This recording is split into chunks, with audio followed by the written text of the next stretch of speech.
지난 한 주간 오늘의 이 말씀을 쓰고 또 수정하다가 마지막에 가서 이 서론 부분을 다시 쓰게 되었습니다. 이유는 오늘의 설교를 끝으로 해서 54번에 걸친 사도행전 강해를 마치려 했는데요, 아무래도 다음 주에 한 주 더 시간을 들여 사도행전 전체를 총정리하는 시간이 필요하다라는 생각을 했기 때문입니다. 그래서 한참 써내려가던 서문을 이제 다음 주로 좀 뒤로 미루고, 오늘은 바로 본문에 있는 사도행전의 마지막 부분 28장 16절에서 31절의 말씀을 상고하며 은혜를 나누어 보겠습니다. 사도 바울의 그 마지막 사역은 그의 로마 사역에 관한 것입니다. 사실 바울은 그의 로마 사역을 빵빠레를 울리며 화려하게 시작하지 않았습니다. 오히려 그는 지금 아주 초라한 죄수의 모습으로 사역을 시작하고 있어요. 실제로 그는 2년 동안 자그마한 셋집 하나를 얻어서 구금 상태를 유지하며 제한적인 일을 하며 지냈습니다. 하지만 그 제한된 로마 사역은 이후 온 로마 제국의 사역, 그리고 온 열방을 향한 복음의 엄청난 사역을 이루는 초석을 이루고 있어요. 저는 오늘 이 마지막 설교를 준비하면서 그런 생각을 해보았습니다. 누구나 걷는 인생길인데 어떤 사람은 자기가 잘나서, 자기가 최선을 다해서 자기의 모든 것을 잘 이용해서 열심히 살다가 그 인생을 마감합니다. 하지만 또 어떤 사람은 비록 사람이 보기에는 평범하지만 하나님의 손에 의해서 이끌려 사용되다가 결국 한 시대와 역사와 나라를 바꾸는 그분의 도구로 인생의 마침표를 찍습니다. 오늘 사도 바울이 그랬던 거죠. 축복합니다, 여러분.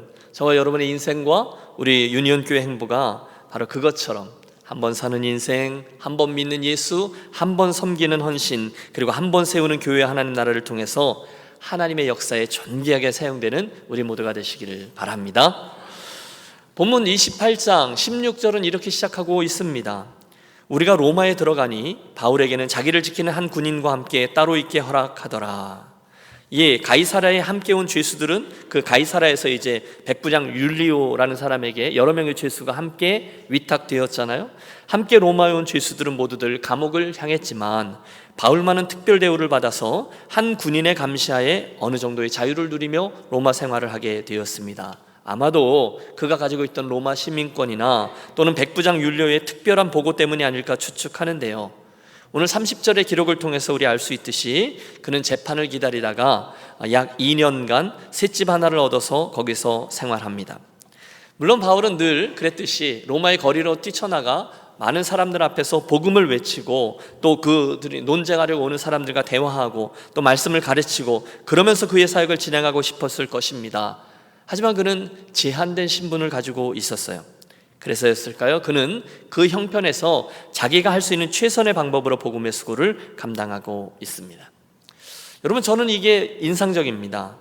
그는 그 상황에서조차 결코 복음의 수고를 멈추지 않았다는 거예요. 그에게 허락된 어떠한 형편과 상황에서도 하나님의 나라와 예수 그리스도를 전달하는 일을 계속 했다는 거예요. 그날도 보십시오. 그는 지금 가택연금 상태에 처했습니다. 하지만 그 형편과 상황 속에서도 여전히 예수님을 전파하는 일을 계속하고 있어요.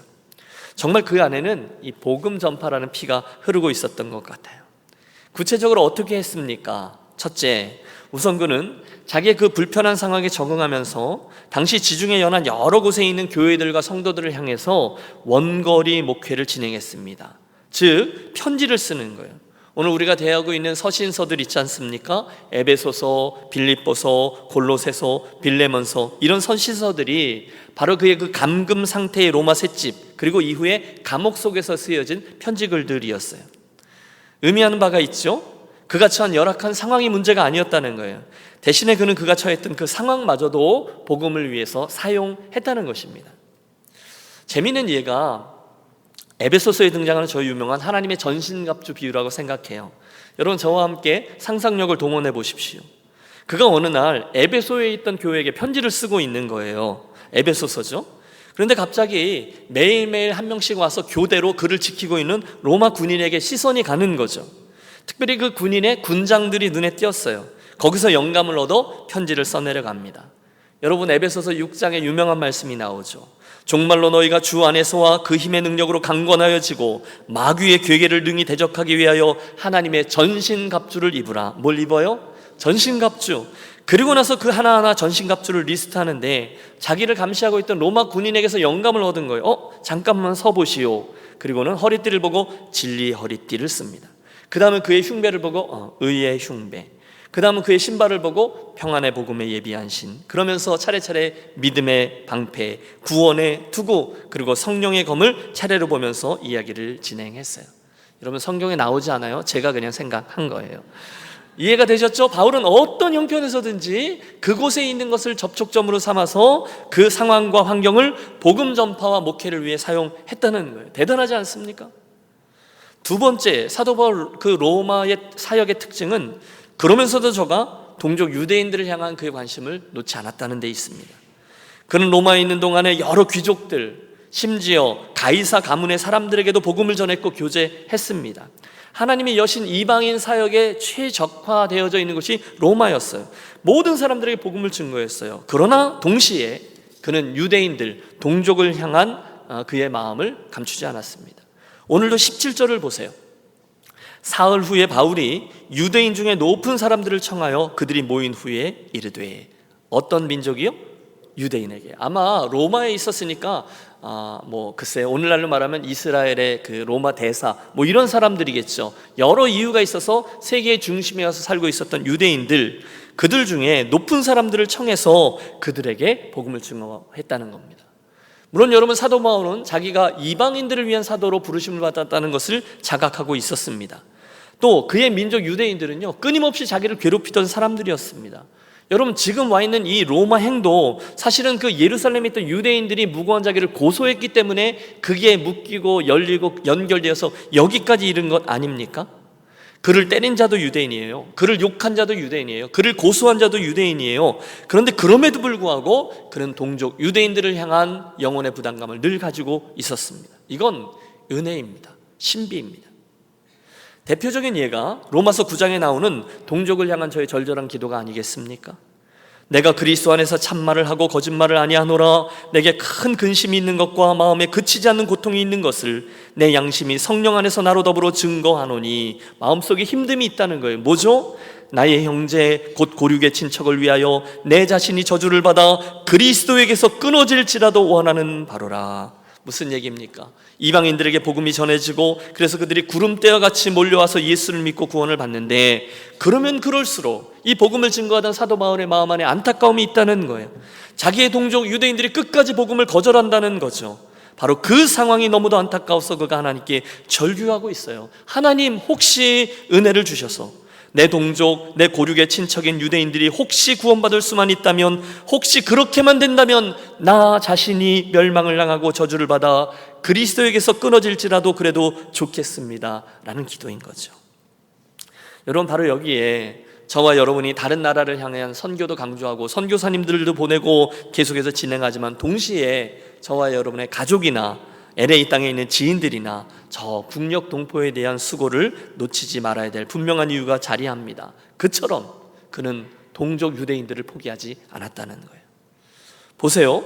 본문에는 그 로마의 거처로 초대한 유대인들에게 그가 지금 자기가 왜 로마의 죄수가 되어서 여기 감금되어 있는지를 설명하는 내용이 나오고 있어요.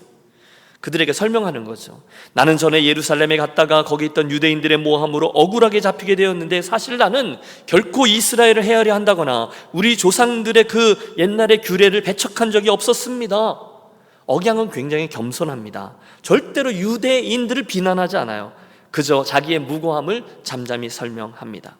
19절, 내가 마지못해서 어쩔 수 없어서 가이사에게 상소하며 내 민족을 고발하려고 한 것이 아닙니다 라고 설명해요. 그리고 나서 오늘 여러분 이 메시지의 가장 중요한 부분이죠. 그날 그들을 자기의 거처로 초대한 이유를 밝히고 있어요. 20절 우리 함께 읽을까요? 20절입니다. 이러함으로 너희를 보고 함께 이야기하려고 청하였나니 이스라엘의 소망으로 말미암아 내가 이 쇠사슬에 매인 바 되었노라. 뭐라고요? 저가 무엇으로 말미암아 쇠사슬에 매였다고요? 이스라엘의 소망 때문이라는 거예요. 그날 바울은 이스라엘의 소망을 이야기하려고 유대인들을 초대했다는 거예요. 여러분, 그 당시 로마에 있던 유대인들에게 있어서 예수라는 이를 자기의 주와 그리스도로 믿는다는 것은 분명히 이단 사상이었어요. 아니, 지중해 연안 전체가 그랬어요. 금기시되던 때였어요. 그러나 이 로마에서는 아직도, 글쎄요, 거기가 국제 도시여서 그랬을지 모르겠지만 그 사상이 하나의 새로운 사상이라고 여겨지던 때였거든요. 아직은 예수를 믿음으로 말미암아 큰 핍박을 받지 않았던 때였거든요. 그래서였을까요? 그 이야기를 들은 저들 이렇게 반응합니다. 21절, 그들이 이르되 우리가 유대에서 내게 대한 편지도 받은 일이 없고 형제 중에 누가 와서 내게 대하여 좋지 못한 것을 전하든지 이야기한 일도 없느니라. 무슨 얘기죠? 그러니까 걱정 말고 너 하고 싶은 얘기 더 해봐라 라는 거예요. 생각보다 거기에 있던 유대인들이 호의적이었어요. 그래서 바울은 거기서부터 시작해서 유대인들에게 복음을 전할 수 있었어요. 23절, 그들이 날짜를 정하고, 그러니까 이번 주 목요일에 한 번 더 모일까요? 이렇게 한 거죠. 날짜를 정하고 그가 유숙하는 집에 많이 오니 바울이 아침부터 저녁까지 강론하여 하나님의 나라를 증언하고 모세 율법과 선자의 말을 가지고 예수에 대해서 권하더라. 그래서 그는 최선을 다해서 유대인들에게 하나님의 나라와 예수 그리스도의 주되심을 가르쳐 주고 있습니다. 지금 어디서 그 사역을 해요? 로마에서요. 여러분, 지금까지 우리는 총 54회에 걸쳐서 사도행전의 말씀을 붙잡고 씨름해 왔습니다. 그 이유가 있었어요. 이 말씀 속에 등장하고 있는 첫 번째 교회의 모습과 그리스도인들의 원형적인 특징들, 맨 처음 모습들을 배워서 그렇게 행하기 위함이었어요. 그렇다면 마치고 있는 오늘의 본문에서도 우리 여전히 교회와 또 성도들이 붙들어야 될 본질적인 것을 배워서 그렇게 행해야만 할 것입니다. 그게 뭐냐는 거죠. 오늘 본문에 밝히고 있습니다. 첫째는 하나님의 나라이고 둘째는 예수 그리스도입니다. 따라해 주세요. 하나님의 나라와 예수 그리스도. 이것이 사도 바울이 끝까지 붙들고 있고 전달해야 될 핵심 메시지였다는 것입니다. 여러분, 생각해 보십시오. 교회가 어떤 곳입니까? 또 그 이야기가 이 교회가 어떤 것입니까? 라고 질문했죠. 그 이야기가 지금 말씀드린 예수 그리스도와 또 하나님의 나라, 이 두 가지 이야기가 끊임없이 말해지고 보여지는 곳입니다. 저는 성도도 똑같다고 믿습니다. 바로 이 이야기들을 계속해서 보여주고 전달하는 존재라는 거예요. 교회에는, 그리고 성도에게는 하나님의 나라 이야기와 예수 그리스도 이야기에 결코 빠져서는 안 된다는 거예요. 여러분, 정확히 기억하세요. 저와 여러분이 뭐 하는 존재라고요? 이 두 가지를 이야기하고 이 두 가지를 보여주는 존재라는 거예요. 믿습니까? 여러분, 동의하세요? 뭐요? 뭘 보여주고 뭘 말해줘요? 두 가지. 하나님의 나라와 예수 그리스도라는 거예요. 여러분, 세상 사람들은요, 하나님 나라를 잘 모릅니다. 안 보이거든요. 예수님이 주와 그리스도라는 사실을 그들은 인정하지 않습니다.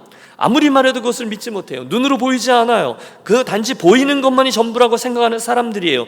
그때 그들에게 무슨 방법을 쓰든지 그것들을 담대히 보여주고 말해주는 것이 교회와 성도가 해야 될 일이라는 거예요. 보이는 세상이 전부가 아니에요. 보이지 않는 하나님의 나라가 분명히 있습니다. 그 나라는 당신이 예수 그리스도를 당신의 구원자로 믿고 그분을 당신 인생의 주인으로 모실 때 당신의 마음과 인생과 가정과 일터와 교회와 열방에 이루어져 당신이 정말로 체험하고 누리게 되는 나라입니다 라고 말해줘야 된다는 거예요. 우리가 바로 그 이야기를 하는 존재예요. 뜻이 하늘에서 이루어진 것 같이 이 땅에서도 이루어지이다, 그걸 간구하는 존재예요. 그분의 나라는 예수님의 오심으로 시작되었어요. 그리고 그분이 이곳에 오셔서 우리에게 하나님 나라의 원리들과 가치들을 가르쳐 주셨어요. 그 나라는 더 이상 경쟁과 욕심과 시기와 질투와 죄와 사망이 지배하는 이 땅의 나라가 아니라 하나님 나라의 가치죠. 사랑과 용서와 겸손과 온유가 지배하는 나라입니다. 그리고 오늘 이곳에서 그 하나님의 나라를 보고 그 나라의 주인 되시는 예수님을 나의 주님으로 믿고 따르는 이들이 성도요, 그들이 모인 공동체가 유니온 교회입니다. 이게 우리들이 가지고 있는 메시지라는 거죠. 우리가 이걸 보여주어야 되고 우리가 이것을 증거해야 되는 거예요. 그날 바울이 그걸 했습니다. 그걸 하는 이들이 성도의 교회입니다. 바라기는 여러분, 사도행전을 마무리하면서 제일 마지막에 또다시 강조되고 있는 이 두 가지 메시지, 하나님의 나라와 예수 그리스도가 저와 여러분에게 선명해지고 보여주고 전달하는 구체적인 순종의 사람들이 되시기를 축원합니다.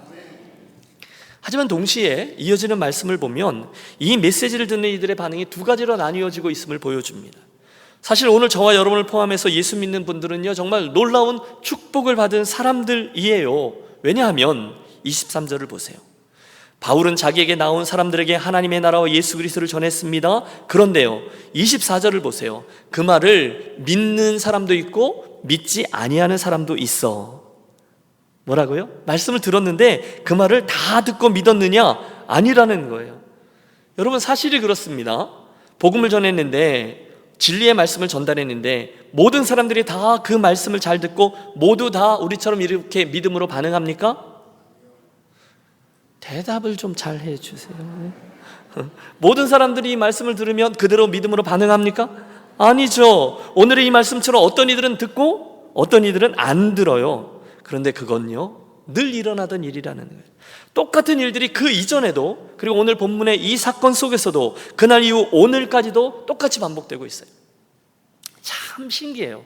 여러분, 같은 장소에서 같은 시간에 같은 메신저로부터 같은 메시지를 들었는데 그 중에는 그것을 듣고 반응하고 변화되는 사람이 있는가 하면 듣기는 들어도 깨닫지 못하거나 못 들은 척하거나 심지어 외면하거나 빈정대는 사람도 동시에 있습니다. 제가요, 지난 화요일 저녁에 신방을 하다가 큰 격려를 하나 받았어요. 함께 하신 집사님이 이렇게 말하는 거예요.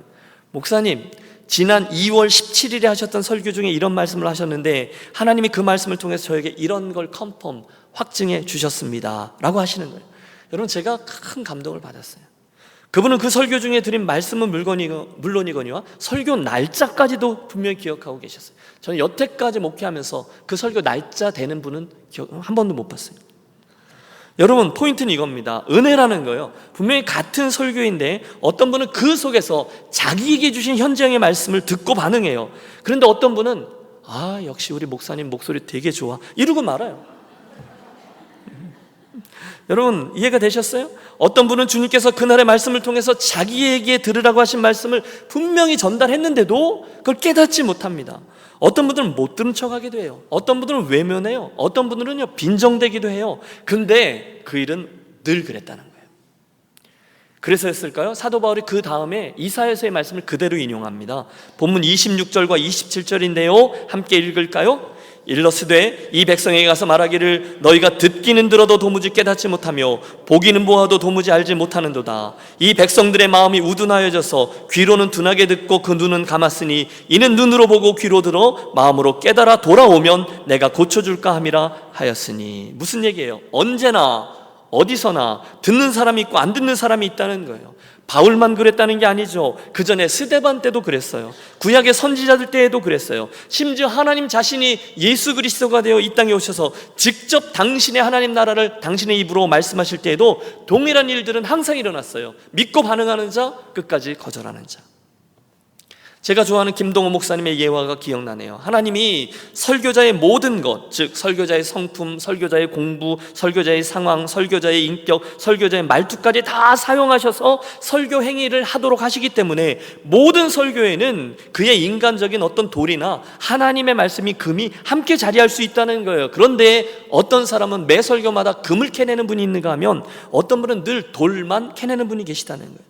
여러분, 오해하지 마십시오. 설교자의 혹시 있을지 모르는 불성실함을 옹호하기 위한 말씀이 아니죠. 설교를 듣는 이의 마음밭을 지적하는 말씀이에요. 예수님이 하신 4가지 마음밭의 비유가 정확히 그것 아니던가요? 분명 말씀의 씨앗이 똑같은데 듣는 이의 태도가 달랐기 때문에 거기에 다른 결과들이 도래한다는 거죠. 알곡과 가라지 비유도 마찬가지예요. 분명히 같은 공동체 안에 있는데 아직은 누가 누구인지 몰라요. 하지만 극명히 나뉘는 날이 와서 알곡은 곡간으로 또 알곡은 불에 살라지도록 나뉘어진다는 거예요. 그러므로 여러분, 그게 원래 그렇다는 걸 다시 한번 기억하겠습니다. 예수님이 엄중히 지적하셨어요. 너희는 온 천하에 다니며 만민에게 복음을 전파하라. 믿고 세례를 받는 사람은 구원을 얻을 것이요 믿지 않는 사람은 정죄를 받으리니. 예수님도 아예 그렇게 말씀하셨어요. 어디를 가든지 믿는 자가 있고 믿지 않는 사람들이 있다는 거예요. 믿으면 구원의 은혜가 임하고 동시에 복음을 거절하면 그들은 정죄를 받습니다. 저는 이 사실이 얼마나 큰 힘이 되는지 모릅니다. 여러분, 혹시 복음을 수고를 감당하시다가 너 당신 교회 가자, 엄마 교회 가야 돼, 그때 그것을 반대하시는 분들 만나셨어요? 여러분, 마음 쓰시지 마세요. 너무 스트레스 받지 마세요. 그냥 당연하지, 당연해 라고 여기십시오. 왜요? 원래부터 그런 일이니까요. 누군가가 복음을 이야기하고 진리를 얘기할 때 그걸 대적하고 누가 비난해요? 너나 잘 믿어, 똑바로 해. 기뻐하십시오. 하늘의 상급이 큰 줄로 믿습니다. 원래 그렇다는 거예요. 동시에 이 말씀으로 인해서 오늘 우리는 하나님께 큰 감사와 찬양을 올려드릴 제목도 발견합니다. 왜냐하면요, 여러분 잘 생각해 보세요. 지금 이 말씀들을 잘 쫓아가다 보면 오늘 내가 예수 믿고 구원받았다는 이 믿음을 소유하고 있다는 것이 모든 사람이 다 그렇게 소유하게 되는 게 아니라는 사실을 알게 되기 때문입니다. 여러분을 주목해 보십시오. 여러분, 우리는 언젠가 누군가로부터 이 귀한 복음을 들었습니다. 부모님을 통해서 들은 분이 있을 겁니다. 어렸을 때 친구를 따라갔던 그 교회 전도사님 통해서 들은 분이 있을 겁니다. 이민 와서 힘들던 그때 우연히 방문했던 교회를 통해서 진리를 들었을 때가 있었을 겁니다. 그때 우리가 그 복음을 들었을 때 믿게 되었고 예수님을 주와 그리스도로 영접했습니다. 여러분, 드리는 말씀은 이거예요. 우리는 얼마든지 그때 그 복음의 말씀을 거절할 수도 있었습니다. 반응하지 않았을 수도 있었습니다. 나에게 그 얘기해주는 일을 비웃거나 조롱할 수도 있었습니다. 그런데 그렇지 않고 저와 여러분은 어떻게 해서든지 예수님을 구주로 믿고 영접하게 되었습니다. 할렐루야. 그렇다면 여러분, 우리가 가장 큰 축복을 받은 존재라는 거예요. 우리는 더 받을 게 없어요. 저와 여러분은 그 귀한 보배이신 예수와 그분의 능력을 질그릇인 우리 안에 이미 받은 존재인 줄로 믿습니다. 감사할 일이에요. 와, 발견되는 은혜가 되게 많네요. 또 우리는 여기서 중요한 기도 제목도 뽑아낼 수 있어요. 바로 그런 이유로 여전히 하나님께서 저와 여러분의 눈과 귀를 항상 열어주셔서 당신의 말씀이 주어질 때마다 좋은 마음밭이 되게 하시고 말씀을 받고 싹을 틔우고 열매를 맺는 인생이 되기를 원합니다. 우리의 마음밭을 위한 기도 제목도 본문에서 발견합니다. 사랑하는 여러분, 분명히 기억하고 기뻐하십시오. 누구나 믿는 게 아니에요. 저 밖에 가면요, 저와 여러분보다 훨씬 더 공부 잘한 분들, 저와 여러분들보다 훨씬 더 많은 것을 성취한 분들, 저와 여러분보다 훨씬 높은 지위를 가진 사람들이 많아요. 그런데 그들은 예수를 안 믿고 저와 여러분은 예수를 믿게 되었습니다. 그렇다면 겸손히 고백하게 되죠. 이게 웬 은혜입니까? 이게 웬 편애입니까? 나 같은 죄인 살리신 주 은혜 고마워. 잃었던 생명 찾았고 광명을 얻었네. 여러분, 저와 여러분의 평생 갈 찬송이 되시기를 바랍니다. 오늘 저는 이 말씀을 의지하여 여러분을 권합니다. 여러분, 그러므로 이 두 가지 반응 앞에서 꼭 하나님의 나라와 예수 그리스도의 주 되심을 잘 믿는 유니온 가족들이 되시기를 바랍니다. 절대로 안 믿는 사람이 되지 마세요. 절대로 믿는 척하는 사람 되지 마세요. 꼭 이 두 가지 믿음에 굳게 선 성도들이 되십시오. 오늘 본문 28절을 보세요. 그런즉 하나님의 이 구원이 이방인에게로 보내어진 줄 알라. 그들은 그것을 들으리라 하더라. 무슨 뜻인가 하면 하나님 분명 우리를 사랑하셔서 먼저 복음의 기회를 주시지만 그 구원의 은혜를 듣지 않거나 거절하는 이들에 대해서는 다른 방법이 없으시다는 거예요.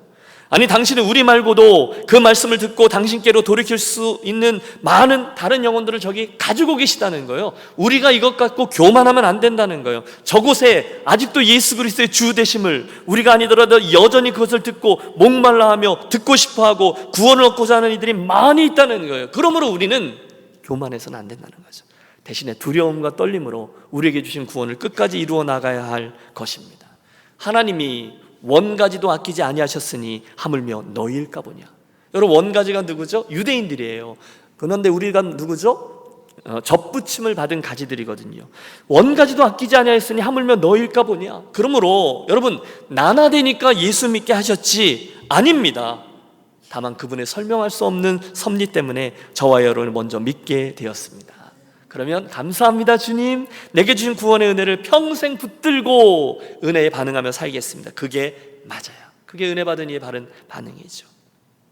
자, 드디어 사도행전의 마지막 귀절에 이릅니다. 우리 함께 30절 31절 말씀을 읽겠습니다. 바울이 온 이태를 자기 셋집에 머물면서 자기에게 오는 사람을 다 영접하고 하나님의 나라를 전파하며 주 예수 그리스도께 관한 모든 것을 담대하게 거리낌 없이 가르치더라. 아멘. 사도 바울의 그 신실한 사역의 모습을 보고하는 것으로 사도행전이 마쳐집니다. 여러분, 저 앞에 13장 다메섹 도상에서 주님과 만나고 부르심을 입고 열방을 향한 복음의 사도로 일평생 달려왔던 사도 바울, 하나님이 그와 끝까지 함께 하셨고 그의 안에 담아놓으신 그의 뜻, 그의 비전을 이루어 주셨고 신실한 그의 발걸음을 통해서 드디어 로마의 거기까지 와서 그 순종을 통해 영광을 거두셨어요. 이후에 바울은 2년간 그 집에 구금되어 있다가 아무도 그 예루살렘에 와서 고소하는 사람이 없기 때문에 잠시 노임을 받은 것처럼 보입니다. 이후에 그는 그 로마에서 복음의 사역을 계속하다가 주후 66년경에 네로 황제의 박해 시대 때 붙잡히게 되고 감옥 속에 있다가 그 이듬해 67년경에 순교한 것으로 전해지고 있어요. 일평생 한 길을 걸어왔던 그의 인생에 주님이 드디어 마침표를 허락하신 것입니다. 여러분, 이 점에 한번 헤아려 보시죠. 여러분, 솔직히 말해서 그의 인생은 별로 매력적이지 않습니다. 여러분, 제가 솔직히 말해서라는 단서를 붙였어요. 여러분, 우리 중에 누가 사도 바울처럼 그렇게 인생을 살고 싶겠습니까? 여러분, 디모데후서 4장 13절에 보면 참 쓸쓸해요. 바울이 그 차디찬 감옥 속에서 너무너무 피곤하고 너무너무 춥고 너무너무 외롭고 쓸쓸했어요. 그래서 한순간 사람이 너무도 그리워졌어요. 그래서 저 멀리 에베소에 있는 영적인 아들인 디모데에게 이렇게 편지를 씁니다. 디모데야, 너는 속히 내게 오라. 데마는 이 세상을 사랑하여 나를 버리고 데살로니가로 갔고. 뭡니까? 바울과 같이 왔던 어떤 동역자는 중간에 이 복음에 대한 길이 너무너무 힘드니까 자기 버리고 살 길을 찾아 데살로니가로 갔다는 거예요. 그 다음 보면 누가만 나와 함께 있느니라. 예, 진실된 동역자도 물론 그에게 있었죠. 이 사도행전의 저자였던 의사 누가, 그가 끝까지 바울과 함께하고 있어요. 편지가 계속됩니다. 디모데야, 내가 올 때에 마가를 데리고 오라. 저가 나의 일에 유익하니라. 여러분 기억하시죠? 첫 번째 선교 여행 하다가 중간에 힘들다고 먼저 집으로 돌아가 버렸던 그 철없던 젊은이 마가, 그래서 자기를 품고 세워줬던 동역자 바나바와 그 마가 일 때문에 다투어서 결국 2차 선교 여행 때 갈라지게 만들었잖아요. 그 마가 너무너무 화가 나서 그때는 마음을 닫았지만 결국 이 즈음에 이르러 바울은 다시금 저를 용서하고 품습니다. 내가 올 때 마가를 데리고 오라. 저가 나의 일에 유익하니라. 참 감동적이에요. 그런데 드리는 말씀은 여기부터입니다. 그 다음에 보면 이런 문구가 나와요. 내가 올 때에 내가 드로와 가보의 집에 둔 겉옷을 가지고 오고. 여러분 무슨 얘기인지 아세요? 지금 저가 그 추운 감옥 속에서 그 따뜻한 옷 한 벌이 아쉬운 거예요. 그 차디찬 소망, 그 차디찬 감옥의 한 자리에서 그 노구를 감싸줄 제대로 된 겉옷 한 벌이 저에게 제대로 없었다는 거예요. 여러분 제 눈시울이 뜨거워져. 그 인생의 마지막 순간이에요. 마지막 말년인데 지하 감옥 속에서 너 올 때 내가 어디다 두고 온 그 따뜻한 겉옷 좀 가지고 오렴, 이렇게 얘기하는 거예요. 여러분 이게 뭐예요? 아니, 가자는 개편이라고 저는 사도 바울 편이 돼서 얼마든지 하나님께 질문할 수 있어요. 하나님 이게 뭡니까? 일평생 복음을 위해 수고한 저 노종의 말년이 그 은퇴자들을 위한 안락한 선교사 홈이 아니라 로마의 찬 지하 감옥 속에 머물고 있어요. 기가 막혀요. 그런데 더 기막힌 것이 뭔지 아십니까? 지금 그가 그곳에서 기쁨의 서신이라고 알려진 빌립보서를 쓰고 있더라는 거예요. 주 안에서 기뻐하라. 주 안에서 항상 기뻐하라. 여러분 이게 메이크 센스가 되세요? 여러분 지금 그 상황에서, 그런데 여러분 잘 보세요. 사도 바울이 그 상황에서 기뻐하라 하면 정말로 기뻐해야 될 줄로 믿습니다. 진짜라는 거예요. 주 안에서가 관건이 그죠. 그분에게 있었기 때문에 기쁨이 가능하다는 거예요. 그뿐이 아니에요. 여러분 빌립보서 3장 12절에 보면 그 인생의 이 마지막 스테이지를 이렇게 보여주고 있어요. 내가 이미 얻었다 함도 아니오 완전히 이루었다 함도 아니라 오직 내가 그리스도 예수께 잡힌 바 된 것을 잡으려고 쫓아가노라. 형제들아, 나는 아직 내가 잡은 줄로 여기지 아니하고 오직 한 일 뒤에 있는 것은 잊어버리고 앞에 있는 것을 잡으려고 표대를 향하여 그리스도 예수 안에서 하나님이 위에서 부르신 부르심의 상을 위하여 쫓아가노라. 지금 이 시기에 저의 마음이었다는 거예요. 그 인생 마지막 여정에서 그는 끝까지 예수 그리스도를 사랑했다는 거예요. 그분의 부르심을 향한 걸음걸이 긴장을 놓치지 않았어요. 끝까지 충성했어요.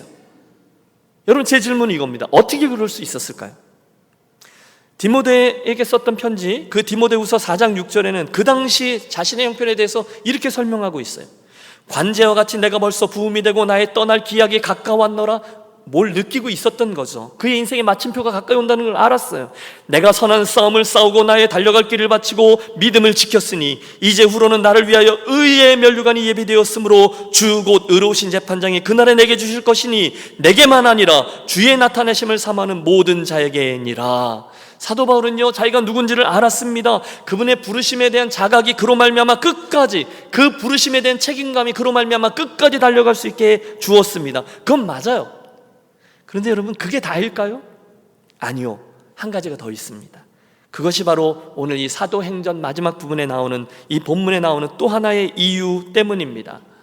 여러분, 우리는 저 앞에서 그가 로마의 셋집에 초대한 유대인들에게 자기의 삶을 설명할 때 이렇게 설명했던 것을 봅니다. 그리고 그 설명 안에 그가 이런 끝까지 충성된 삶을 살아갈 수 있도록 해준 또 하나의 비결이 나와요. 본문 28장 20절입니다. 20절 다시 한번 읽어보실까요? 이러므로 너희를 보고 함께 이야기하려고 청하였으니 이스라엘의 소망으로 말미암아 내가 이 쇠사슬에 매인 바 되었노라. 저건 무엇 때문에 그렇게 죄수가 되었다고요? 이스라엘의 소망 때문이라는 거예요. 그것이 또 하나의 비밀이라는 거예요. 그 책임감과 함께 이 소망을 품었기 때문에 그가 끝까지 이 길을 그렇게 달려갈 수 있었다는 거죠. 여러분, 함께 기억하겠습니다. 그날 그에게는 소망이 있었습니다. 그의 믿음과 사랑을 결국 이루어내도록 작용한 비밀이 있었는데 소망이었어요. 뭐죠? 결국은 내가 예수 그리스도를 만나게 될 거라는 소망, 내 반드시 이 표대를 허락해 주신 그분 앞에 가서 서고 그분이 예비해 놓으신 그 영광스러운 상급을 받게 될 거라는 그 소망이 오늘 이 사도 바울로 하여금 그의 인생 여정을 끝까지 거기에 이르도록 해 주었다는 거예요. 이 몸의 소망 무엔가 주 예수뿐일세. 우리 주 예수밖에는 믿으리 아주 없도다. 굳건한 반석이시니 그 위에 내가 서리라. 그 위에 내가 서리라. 여러분, 정말이십니까? 그분이 소망이십니까? 여러분에게 있는 소망이 정말로 우리 주 예수뿐이다, 이런 고백이 가능하십니까? 여러분, 일평생 저와 여러분에게 예수 그리스도만이 참 소망입니다 라고 고백하게 되어지시기를 축복합니다. 왜냐하면요, 그것만 진짜거든요. 그분만이 참 소망이거든요. 맞아요. 여러분, 생각해 보십시오. 저와 여러분에게 예수 그리스도라는 소망이 내 인생에 없다, 그러면 제 인생에 정말로 남는 것은 아무것도 없어요.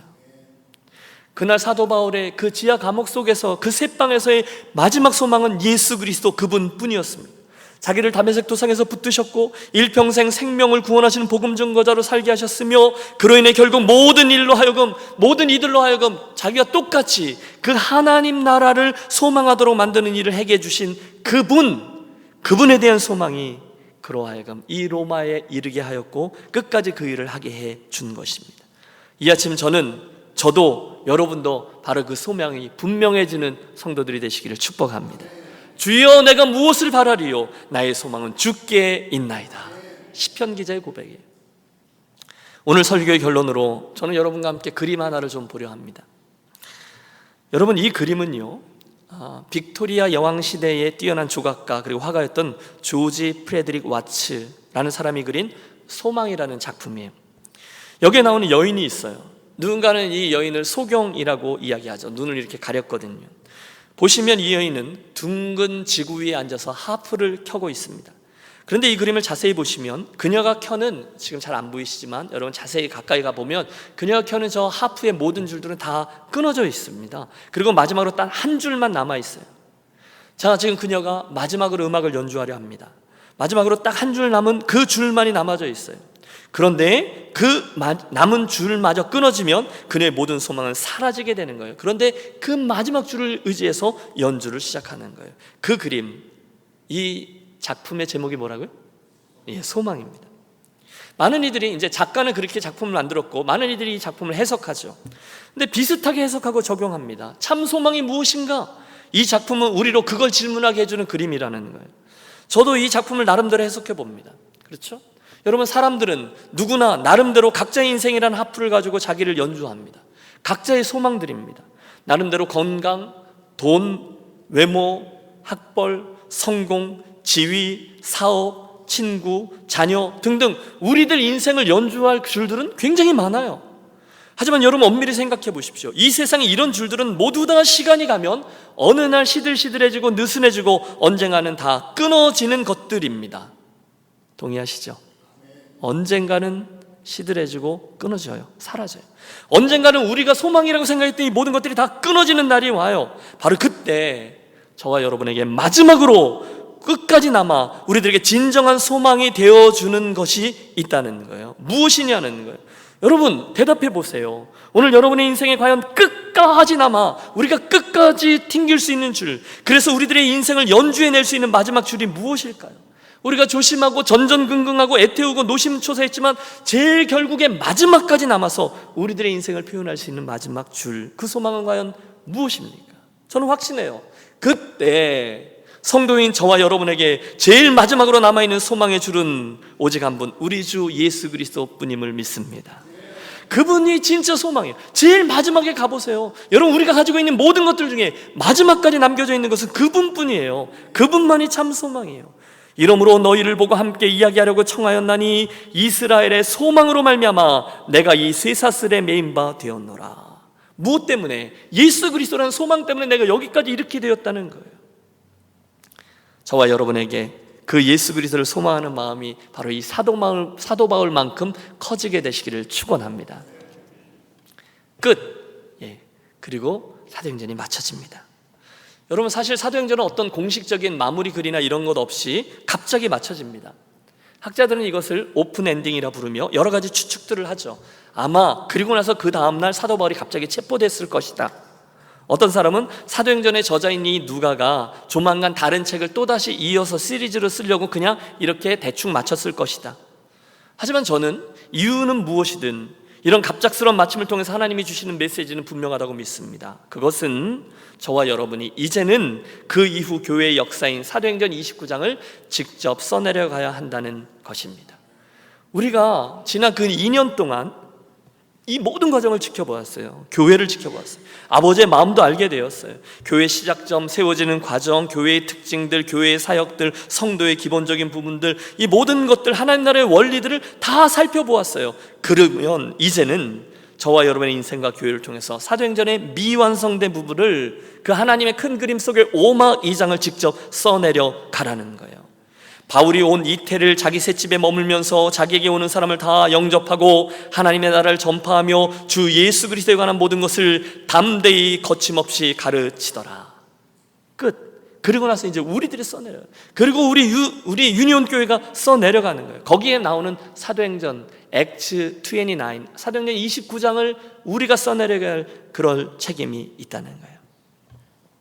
여러분, 그처럼 사도 바울이죠. 저는 저의 인생도, 그리고 우리 여러분 한 분 한 분의 인생도, 그리고 우리 유년 공동체의 앞으로의 행보도 일평생 오늘 본문에서 보듯이 예수 그리스도는 참 소망을 붙들고 그 진정한 소망을 다른 이에게 그처럼 잘 전달하는 복음의 증인으로 살아가는 성도와 교회가 되시기를 우리 주 예수 그리스도의 이름으로 축원합니다.